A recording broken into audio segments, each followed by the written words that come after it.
Që nga ora 11 së enjtës, Mithat Llozhani po vazhdon të mbati ndaluar në kufirin Serbi-Kroaci, në ndyshimet që si pjesëtar i UÇK-s kreu krime lufte kundër forcave serbe. Ministri i Punëve të Brendshme i Serbisë Ivica Dačić ka pretenduar se Llozhani ishte pjesë i grupit të Ramush Haradinajt në Dukaçen, rajon në të cilin sipas tij kishte marrë pjesë në rrëmbimin dhe masakrimin e policëve serb. Miku i afërm i Mithatit Naser Muhaxheri ka treguar për ATV në momentin e ndalimit.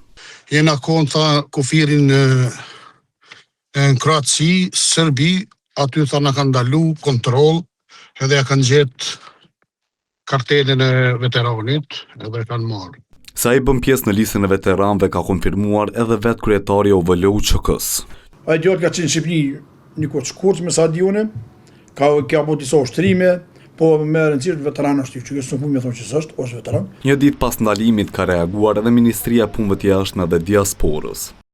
Ministria e Punëve të Jashtme dhe Diasporës i bën thirrje bashkësisë ndërkombëtare që të rrisë presionin ndaj autoriteteve të Serbisë, e cila vazhdon praktikën e keqtrajtimit dhe arrestimit të shtetasve të Republikës së Kosovës, duke cënuar ashtu normat dhe standardet ndërkombëtare për të drejtat e njeriut. Seanca për caktimin e paraburgimit pritet që të zhvillohet të shtunën pas orës 11, pikërisht kur s'ka dhënë masa e ndalimit prej 48 orë. Ndërkohë, kreu i OVL-UÇK-s bëri thirrje sërish që të shmanget udhëtimin nëpër territorin e Serbisë. As qytetar të mirë mos miro se lemo pjesëtar të ushtrisë në territorin serb miro. Muajin e kaluar autoritetet serbe liruan 77 vjeçarin Hazer Haziri, i cili ishte arrestuar në shtator të vitit të kaluar në Mërdar, po ashtu në pretendime për krime lufte.